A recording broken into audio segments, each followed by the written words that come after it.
ఈ విధంగా రావణాసురుడు తన యొక్క దౌర్జన్య కాండతో అనేక దండయాత్రలు చేస్తూ ఉన్నాడు. ఒకానొకసారి ఆయన ఏం చేస్తున్నాడంటే అనేక మంది ఋషులను, అనేక మంది స్త్రీలను ఇబ్బంది పెడుతూ అనేక మంది రాజులను కూడా అన్యాయంగా సంహరిస్తూ చేస్తూ ఉన్నాడు.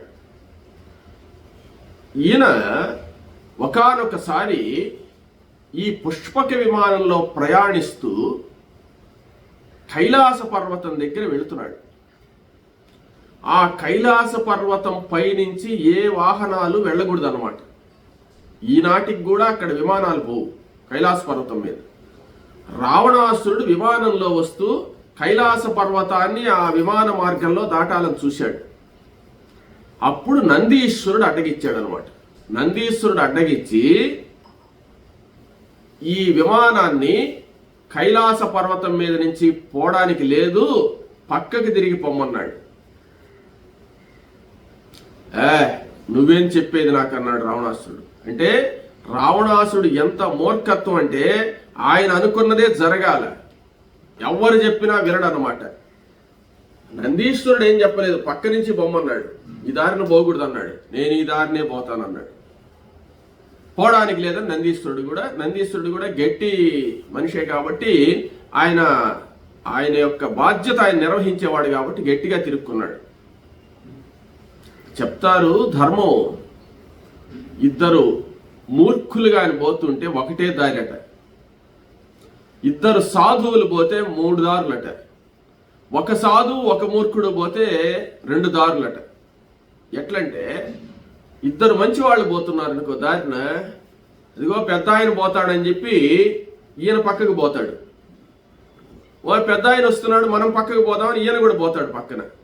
కాబట్టి ఆయన ఒక దారిన ఈయన ఒక దారిన పోతాడు. అసలు దారి మామూలుగా ఉంటుంది. ఒక మూర్ఖుడు ఒక సాధువు వస్తే సాధువు ఏమంటే ఆయనే పోతాడులే అని ఈయన పక్కకు పోతాడు. మూర్ఖుడు ఏమంటే ఆయనకేం దారి ఇచ్చేదని ఆ దారినే వస్తాడు అనమాట. ఇద్దరు మూర్ఖులు పోతుండేరనుకో ఇద్దరు పక్కకు పోరు. నేను ఆ దారినే పోవాలని, నేను ఈ దారినే పోవాలి, నువ్వు జరుగు పక్కకి అంటాడు, వాడు నువ్వు జరుగు అంటాడు అనమాట. ఇట్ట రావణాసుడు మూర్ఖుడు కాబట్టి కైలాస పర్వతం మీద నుంచి నేను పోవాలంటే నువ్వేంద్రా నన్ను అడ్డగిచ్చేది, కైలాస పర్వతాన్ని పక్కన పెట్టి నేను ఆ దారిని పోతానన్నాడు అనమాట. అంత పొగురు రావణాసుడు. ఈయన నందీశ్వరుడు కూడా తిరుక్కున్నప్పుడు ఆమెన విమానం అక్కడ ఆపేసి కైలాస పర్వతాన్ని ఎత్తి పక్కన బారేయాలని చెప్పి కైలాస పర్వతం కింద చేతులు పెట్టి పర్వతాన్ని ఎత్తాడు పైకి. అక్కడ బలిచక్రవర్తి యొక్క కమ్మను ఎత్తలేకపోయినోడు కైలాస పర్వతాన్ని ఎత్తేసాడు పైకి. ఎత్తినప్పుడు చలనాత్ పర్వతేంద్రస్య గణ దేవాస్య కంపితా చచాల పార్వతీ చాపి తదా శ్లిష్టా మహేశ్వరం. ఆ సందర్భంలో ఆ కైలాస పర్వతం మీద పార్వతీ పరమేశ్వరులు నృత్యం చేస్తున్నారు. ఆ నృత్యం చేసేటప్పుడు ఈయన పర్వతాన్ని కదిలించాడు అనమాట. పర్వతం కదిలిపోతుంది. ఆ జగత పితరవు వందే పార్వతీ పరమేశ్వరు, ఆ పార్వతీ పరమేశ్వరులు నృత్యం చేస్తున్నారు. చచాల పార్వతీ చాపి, పార్వతీదేవి కూడా కదిలిపోయింది చిట్ట పర్వతం ఎత్తేటోటికి. తదా శ్లిష్ట మహేశ్వరం, ఈశ్వరుని గట్టిగా కౌగిలించుకుంది. ఏదైనా భూకంపం వచ్చినట్టుంది, పర్వతం కదిలిపోతుంది ఏందని చెప్పి. అప్పుడు ఈశ్వరుడు చూశాడు, దివ్య దృష్టితో చూస్తే కింద రావణాసుడు పర్వతాన్ని ఎత్తుతున్నాడు అనమాట. అప్పుడు కోపం వచ్చి తన బొటన వ్రేలతో పర్వతాన్ని తొక్కేటట్టుకి 20 చేతులు ఇరుక్కోపోయినాయి కింద అని చేశాడు ఆయన. అప్పుడు పెద్దగా అరిచాట రావణాసురుడు. ఎట్ట ఏడ్చాడంటే ఆ బాధకు, చేతులు ఇరుక్కున్న బాధకు, ఆ బాధ బ్రహ్మదేవుడికి కూడా వినపడ్డదట. సత్యలోకం దాకా వినపడేట్టు ఏడ్చాడు అనమాట. ఆ విధంగా దుఃఖించాడు, అరిచాడు కాబట్టి రావము అంటే పెద్ద శబ్దం చేశాడు కాబట్టి రావణుడు అని ఆ రోజు పేరు వచ్చింది. అప్పుడు దాకా దశకంఠుడనే పేరు ఆయనకు. అప్పుడు ఆ ఏడుపుని పెద్దగా ఈశ్వరుణ్ణి ధ్యానం చేశాడు. ధ్యానం చేస్తే అప్పుడు ఈశ్వరుడి దగ్గరికి వచ్చి ప్రత్యక్షమయ్యి, నాయన నువ్వు నన్ను నిత్యం పూజ చేసేవాడివే, 9 కోటి శివలింగాలకు అర్చన చేసేటువంటి భక్తుడివే, నువ్వు ఈ విధంగా చెయ్యొచ్చా అంటే అప్పుడు ఆ ఈశ్వరుడికి క్షమాపణ చెప్పి ఆయన వేడుకున్న తర్వాత అప్పుడు ఈశ్వరుడు ఏమంటే ఆయన మళ్ళీ ఆయన చేతులు బాగా అయిపోయేటట్టు చేసి, ఇటువంటి ఆఘాత్యాలు ఇంక చేయపాక, ఇటువంటి విపరీత పనులు చేస్తే నీకు ఇబ్బంది అవుతుంది అని చెప్పి ఆశీర్వదించి అదృశ్యమైనాడు. నవ్వేడిన ఎవరు? నందీశ్వరుడు. నందీశ్వరుడు ఆ ఈశ్వరుడు పోయిన పాటు నవ్వాడు అనమాట. రే నన్ను అన్నావు, ఏం జరిగిందో చూడు నీకు అని చెప్పి అంటే, రే కోతి మొహవాడ నోరు మొయ్యి, నువ్వేంది నన్ను చూసి నవ్వేది అన్నాడు అనమాట. ఎద్దు మొహవాడ నోరు మూసుకో అని చెప్పి తిట్టాడు అనమాట. తిట్టేటోటికి నందీశ్వరుడి కోపం వచ్చింది. నందీశ్వరుడి కోపం వచ్చి, నన్ను కోతి మొహవాడ ఎద్దు మొహవాడ అని తిడతావా? నా కోతి మొహవాడు నీ లంకలో అడుగు పెట్టిన రోజే నీకు నాశనం ప్రారంభం అవుతుందని శాపం పెట్టాడు అనమాట. ఇవన్నీ నోట్ చేసుకుంటున్నాడు ఆయన. ఎవరు? రావణాసురుడు. ఏమంటే ఇవన్నీ వరుసగా వస్తాయి ఆయనకి శాపాలు. ఓహో, వచ్చినప్పుడు చూద్దాం పోరా, నేను కోతులకు నరులకు భయపడేవాడిని కాదు అన్నాడు. నా కోతి మొహవాడు ఎప్పుడైతే నీ లంకలో ప్రత్యక్షం అవుతాడో అప్పుడే నీకు నాశనం ప్రారంభం అని చెప్పేశాడు. సరే, ఆ శాపం వచ్చేసాడు. ఈయన సీరియస్గా కోపంగా వచ్చేసిన తర్వాత ఒకరోజు ఇంటికి వచ్చేసాడు, పూజ చేసుకున్నాడు, అన్నీ బాగానే ఉంది. రావణాసురుడి పని ఏంటంటే ఉదయాన్నే లేవడం, శివార్చన చేసుకోవడం, విమానం తీసుకొని బయలుదేరడం ఊరి మీదకి, ఏదో ఒకటి గొడవలు చేసుకొని అందరినీ దన్ని వస్తుండడం అన్నమాట. ఆ విధంగా ఒకరోజు ఏమంటే ఈయన పోతూ ఉంటే రంభ పోతుంది ఆ దారిన. రంభ పోతుంటే, రంభ చాలా అందగత్తి కదా, రంభను చూసి ఆ విమానం అక్కడ దిగి హిమాలయ పర్వతాల దగ్గర అన్నమాట. రంభను చూసి రంభను పట్టుకొని లాగేటోటికి ఆమె ఏమన్నదంటే, ఆమె నలకోబరుడి కోసంగా వెళుతూ ఉందన్నమాట. నలకోబరుడు అంటే కుబేరుడి కొడుకు. ఆమె ఏమన్నదంటే, మామయ్య అన్నదన్నమాట. ఎవరు నీకు మామయ్య? మామగారంటే తండ్రితో సమానం కదా. నేను నలకోబరుడి దగ్గరికి వెళ్తున్నాను. నలకోబరుడు కుబేరుని యొక్క కుమారుడు.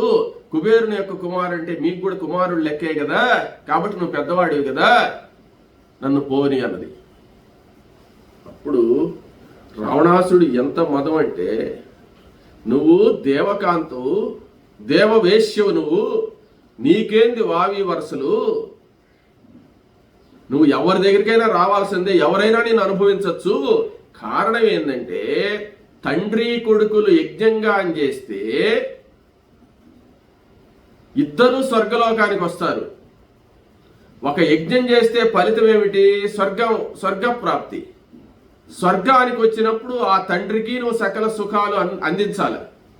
కొడుకు కూడా యజ్ఞం చేశాడు, కొడుకు కూడా అదే లోకానికి వస్తాడు, అప్పుడు అతనికి నువ్వు సుఖాన్ని ఇవ్వాలి. అదేవిధంగా వీరమరణాన్ని పొందిన వాళ్ళు కూడా స్వర్గానికి వస్తారు కదా. వీరమరణాన్ని పొంది తండ్రి కొడుకులు గాని, మామ అల్లుళ్ళు గాని ఎవరైనా యుద్ధరంగంలో మరణిస్తే వాళ్ళందరికీ నువ్వు సుఖాన్ని ఇస్తావు కదా. నీకు వావి వరసలతో పనే ఉంది. దేవకాంతలకు వావి వరసలు ఏమీ లేవని చెప్పి ఆమెను పట్టుకొని అక్కడ బలాత్కారం చేసి అనుభవించాడు అన్నమాట. ఇంకా రావణాసుడి శరీరానికి, ఆయన ఉండే బలానికి ఎవరేం చేయలేరు కదా. ఆ రంభతో అనుభవించి వెళ్ళిపోయినాడు. రంభ దుఃఖిస్తూ నలకోబరుడి దగ్గరికి వెళ్ళింది. నలకోబరుడు రంభ యొక్క బాధ చూసి, ఇట్ట దౌర్జన్యకాండ చేశాడు నా మీద అని చెప్పిన తర్వాత నలకోబరుడు చాలా కోపం వచ్చింది రావణాసుడి మీద. ఇంత దుర్మార్గం చేశాడు ఆ దుర్మార్గుడు అని చెప్పి ఒకే విధమైన ఒక శాపం పెట్టాడు నలకోబరుడు.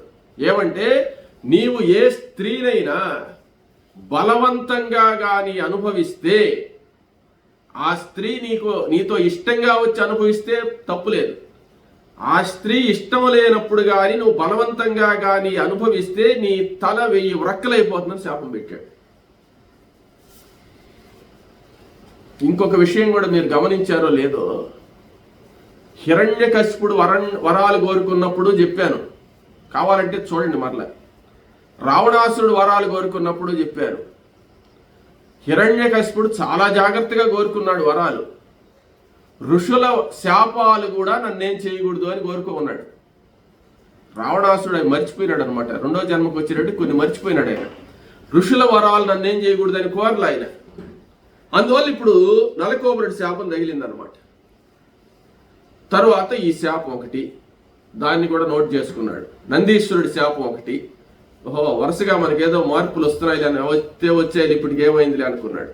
తరువాత ఒకానొక సందర్భంలో బ్రహ్మదేవుడితో మాట్లాడుతూ, తాత, వాళ్ళ తాతే అన్నమాట ఆయన, వాళ్ళ నాయనే కదా బ్రహ్మదేవుడు. బ్రహ్మదేవుడితో మాట్లాడుతూ, తాత, నేను ఇప్పుడు చాలా సంవత్సరాల నుంచి పరిపాలన చేస్తున్నాను, బ్రహ్మాండంగా ఉంది, నాకు చాలా హాయిగా జరిగిపోతుంది, ఎప్పుడైనా చనిపోవాలి కదా, నేను ఎవరి చేత చనిపోతానని నిర్ణయించున్నావు నువ్వు అని అడిగాడు అనమాట. జాతకం అడిగాడు. జాతకం అడిగితే, నాయనా అవన్నీ చెప్పకూడదు, రహస్యాలు కదా అన్నాడు. లేదు తాత, నాకు చెప్తే ఏమిలే, నేనేం చేయలేదు, చెప్పు అన్నాడు. లేదు, నువ్వు 24వ త్రేతాయుగంలో శ్రీ మహావిష్ణువు శ్రీరాముడిగా పుడతాడు, దశరథ మహారాజు భార్య అయినటువంటి కౌసల్యాదేవి గర్భంలో పుడతాడరా, అప్పుడు ప్లాన్ చేస్తున్నారు నీ మందుల, అప్పుడు మాత్రం అయిపోతావు, నువ్వు జాగ్రత్తగా ఉండని చెప్పాడు. అప్పటికి కౌసల్య పుట్ల, దశరథ మహారాజు కూడా పుట్ల అప్పటికి. ఈయన అప్పుడు తెలుసుకోనుండి, ఓహో అప్పుడు కదా మనకు ఉండేది, అప్పుడు సంగతి చూద్దాంలే, ఈ లోపల తిరిగే లేదని చెప్పి విపరీతమైన దౌర్జన్య కాండలన్నీ చేస్తున్నాడు. అయితే ప్రజలను మాత్రం, వాళ్ళ రాక్షసులను మాత్రం బ్రహ్మాండంగా చూస్తున్నాడు. బ్రహ్మాండంగా చూస్తూ బంగారుతో ఇళ్ళు కట్టించాడు అందరికీ. ఏ లోటు లేదు. రామరాజ్యానికంటే రావణ రాజ్యం ఇంకా బాగుండింది, వాళ్ళకు అన్ని సౌకర్యాలు కల్పించాడు. ఇంకా విశేషం ఏంటంటే, రావణాసురుడు కొత్తవైనటువంటి ఏర్పాట్లన్నీ చేసుకున్నట్టయ్యా. భోగ పురుషుడు ఆయన. ఏం ఏర్పాట్లు అంటే, ఇప్పుడు మనం బాత్రూములు కట్టుకున్నా, ఏం కట్టుకున్నా, ఏదో కొత్తగా ఫ్యాషన్గా మనం అవన్నీ కట్టుకుంటున్నాం కదా, రావణాసురుడు కట్టుకున్నట్టు ఒక బాత్రూమ్. అది ఎట్టో తెలుసా? స్నానాల గది. చంద్రకాంత శిలలు అంటే ఓపెన్ ప్లేస్లో కట్టాడనమాట, మిద్దె మీద పైన. అది ఎంత అందంగా కట్టాడంటే, చంద్రకాంత శిలలతో నిర్మించబడింది ఆ రూమ్ అంతా, పెద్దది. దాంట్లో 2 అమ్మాయిల శిల్పాలు చెక్కారనమాట. అమ్మాయిల శిల్పాలు చెక్కి వాళ్ళిద్దరూ 2 కుండలు అంటే 2 బిందెలు పట్టుకో ఉంటారు.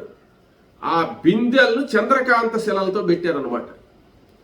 చంద్రకాంత శిలల్లో ఆ ఇంజనీరు ఎంత జాగ్రత్తగా, విశ్వకర్మ ఎంత జాగ్రత్తగా దాన్ని చేశాడో చూడండి. విశ్వకర్మ దేవతల శిల్పి, మయుడు రాక్షసుల శిల్పి, వాళ్ళిద్దరూ మహానుభావులే. అక్కడ నిర్మించారు అంటే అది విశ్వకర్మే నిర్మించాడు. ఎందువల్లంటే కుబేరుడి కోసం నిర్మించబడినటువంటిది అన్నమాట.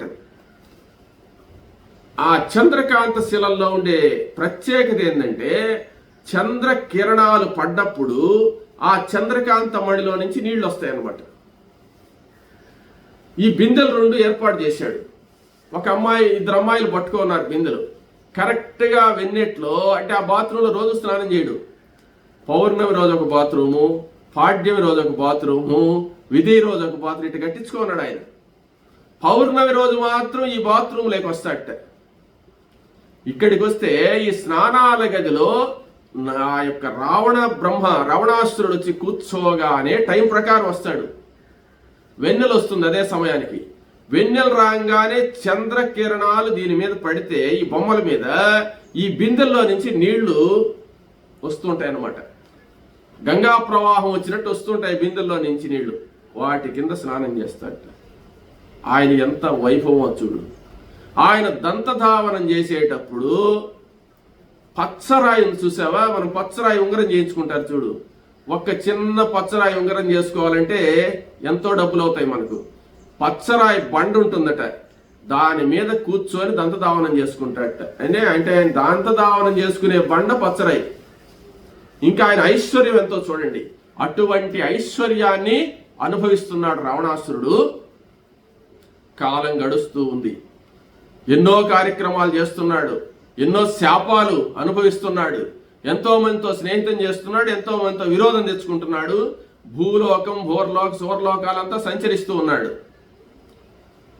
కొంతకాలానికి ఈ దేవతలందరూ కూడా వెళ్ళి శ్రీ మహావిష్ణువుతో మొరపెట్టుకున్నారు.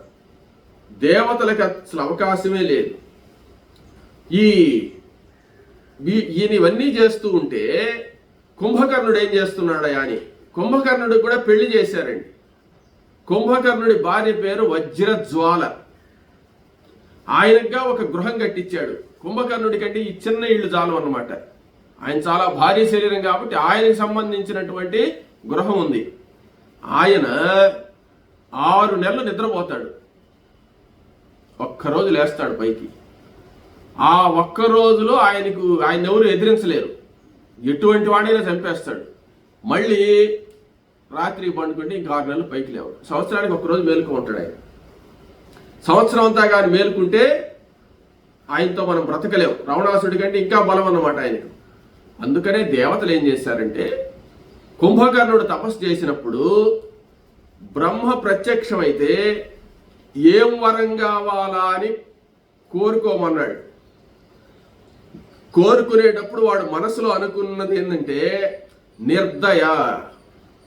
నిర్దయ అంటే ఎవడి మీద దయ ఉండకూడదు, నాకు దయాదాక్షిణ్యాలు లేకుండా శత్రు సంహారం చేయాలని అడగాలని ప్రిపేర్ అయి ఉన్నాడు ఆయన.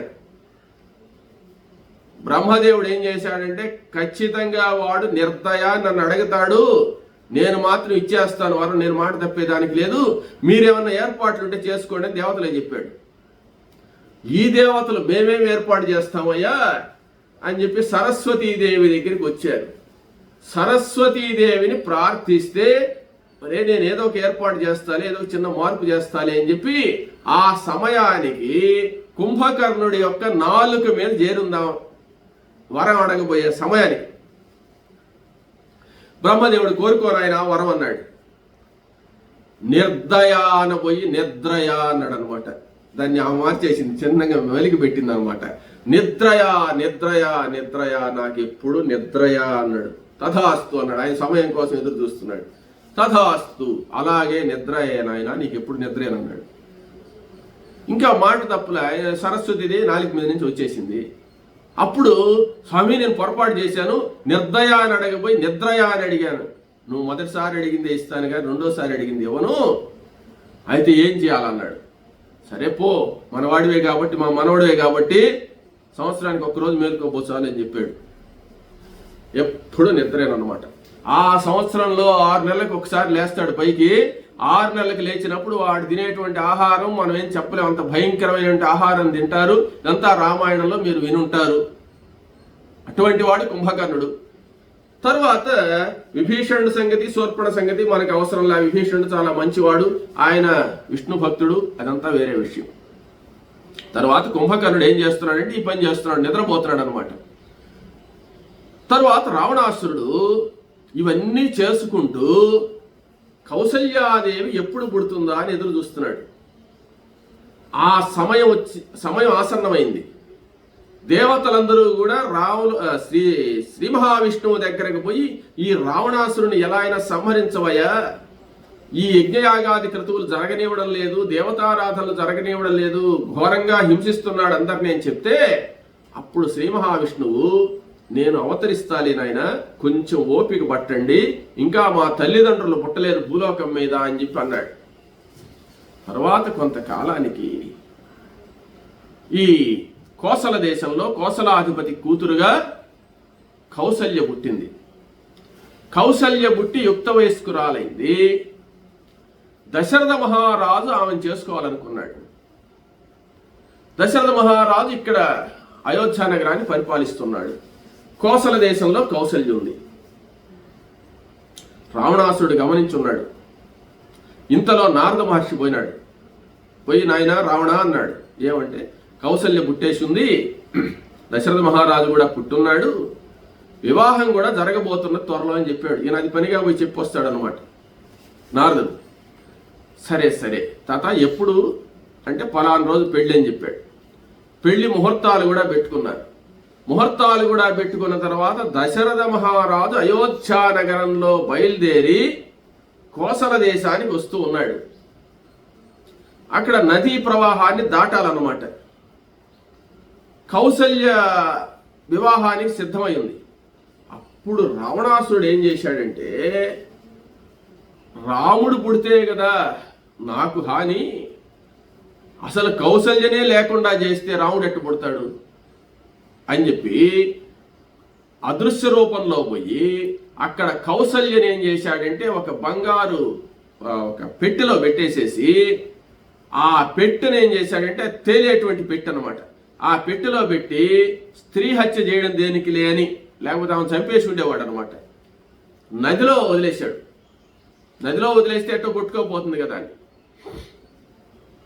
దశరథ మహారాజు కూడా వివాహానికి వస్తున్నాడు. వివాహానికి వచ్చే సమయంలో ఆ నది దాటేటప్పుడు ఆ పడవల దగ్గర ఏదో ప్రమాదం జరిగి మొత్తం నదిలో పడిపోయినారు. దశరథ మహారాజు కూడా నదిలో కొట్టుకోపోయినాడు. కౌసల్య కూడా నదిలో కొట్టుకోపోయింది. అది రాసి ఉంటే ఏం చేసినా పోదంటారు చూసావా. ఈ కౌసల్యాదేవి నేరుగా పోయి ఒక దీవిలో దేరిందనమాట.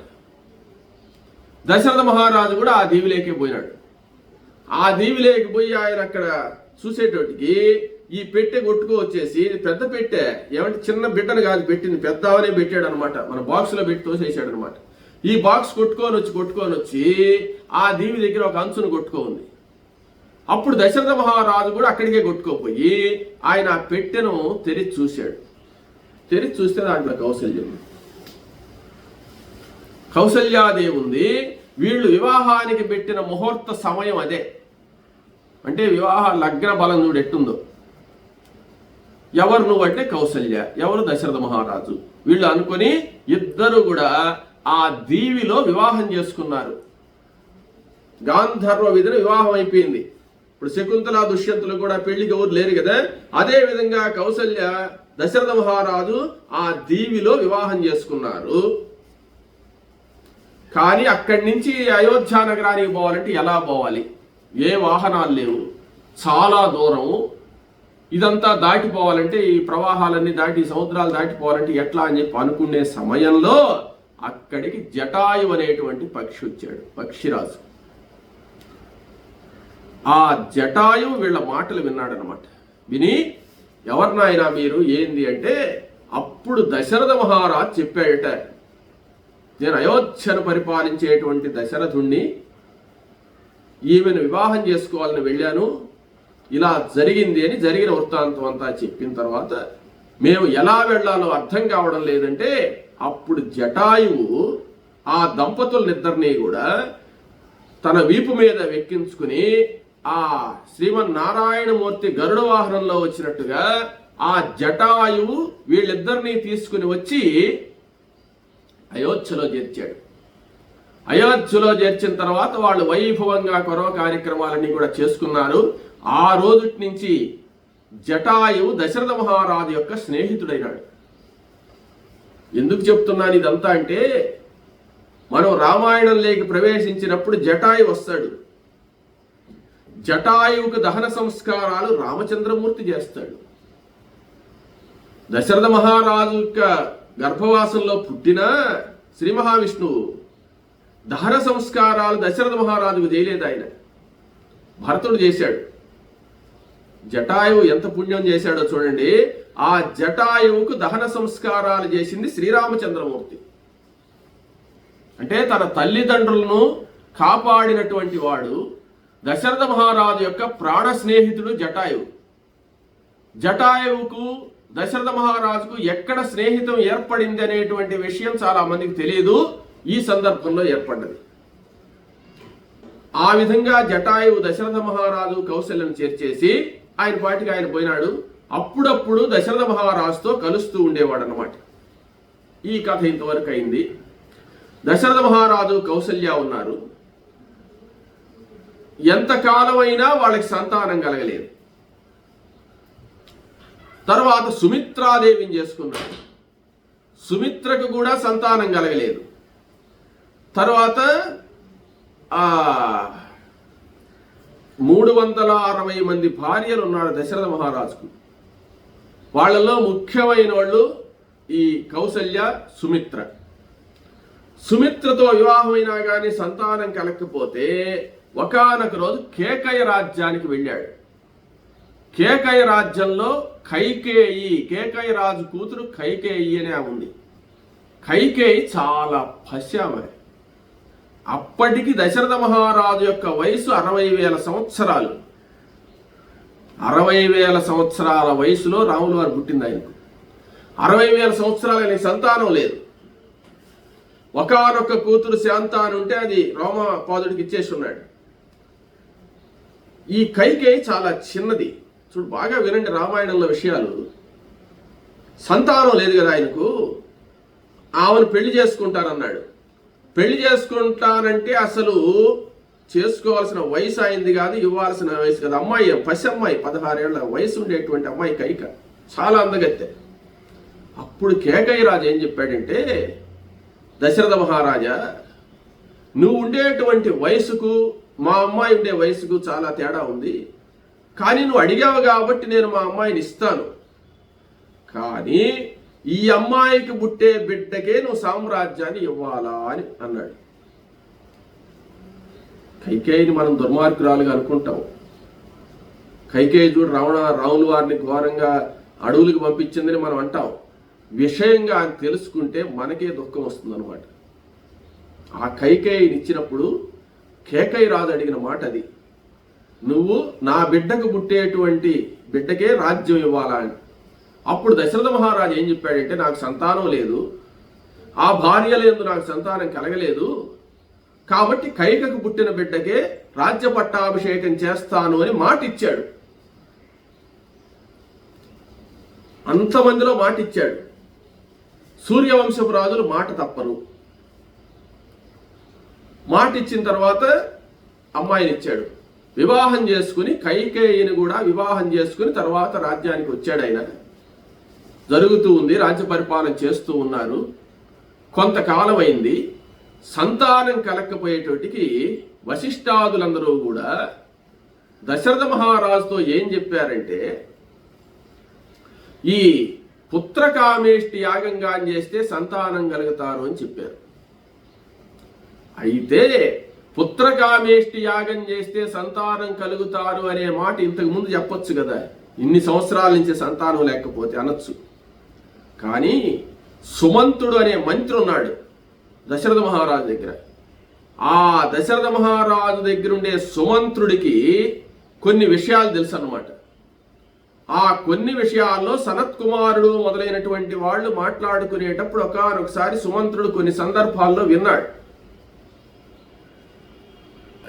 24వ త్రేతాయుగంలో పలాని సందర్భంలో శ్రీ మహావిష్ణువు కౌసల్యకు కుమారుడిగా పుడతాడు రావణ సంహారం చేయడానికి. అప్పుడు దశరథ మహారాజు అప్పుడు పుత్రకామేష్టి చేస్తే పుడతారనే మాట వాళ్ళు దేవతలు అనుకుంటుంటే వినున్నాడు ఈ సుమంతుడు. ఆ మాట దశరథ మహారాజుతో కూడా అనున్నాడు ఆయన.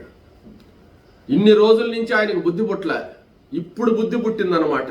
ఇప్పుడు బుద్ధి పుట్టి వశిష్ఠ మహర్షిని అడిగితే వశిష్ఠ మహర్షి పుత్రకామేష్టి యాగం చేస్తాము, పుత్రకామేష్టి యాగం చేసేదానికి ఋష్యశృంగుడు మొదలైనటువంటి వాళ్ళని పిలుచుకొని వచ్చి చెయ్యాలి అని చెప్పిన తర్వాత సరేనని చెప్పి ఆ దశరథ మహారాజు అనేక యజ్ఞయాగాది క్రతువులు చేసి ఉన్నారనమాట. ఆ యజ్ఞయాగాది క్రతువులు చేసి అశ్వమేధ యాగము మొదలైనటువంటివన్నీ కూడా చేసి ఉన్నాడు. ఇప్పుడు కూడా అశ్వమేధ యాగం చేసి అశ్వమేధ యాగంలో భాగంగా పుత్రకామేష్టి కూడా చెయ్యాలి అని చెప్పి సంకల్పించాడు.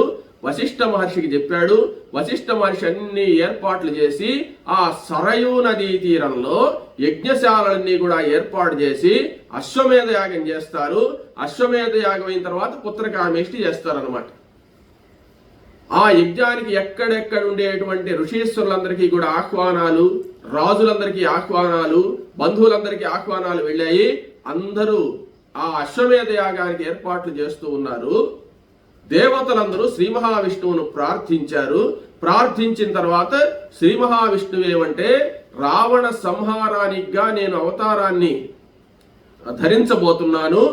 దేవతలందరూ కూడా మీ మీ అంశలతో రావణ సంహారానికి వానరులుగా జన్మలు ఎత్తవలసింది అని ఆదేశించిన తర్వాత ఆ దేవతలందరూ కూడా వాళ్ళ వాళ్ళ అంశలతో వానరులుగా పుట్టబోతున్నారు. శ్రీరామచంద్రమూర్తిగా శ్రీ మహావిష్ణువు అవతరించడానికి సంసిద్ధుడైనాడు. ఇక్కడ అశ్వమేధ యాగాన్ని ప్రారంభించారు. అశ్వమేధ యాగాన్ని ప్రారంభించి దశరథ మహారాజు సంకల్పం చేశాడు. తరువాత యజ్ఞం ప్రారంభమైన తర్వాత ఏం జరుగుతుంది, ఏ దేవతలు ఎలా పుడతారు, ఎలా దశరథ మహారాజుకు శ్రీరామచంద్రుడు అవతరిస్తాడో మనం తర్వాత తెలుసుకుందాం.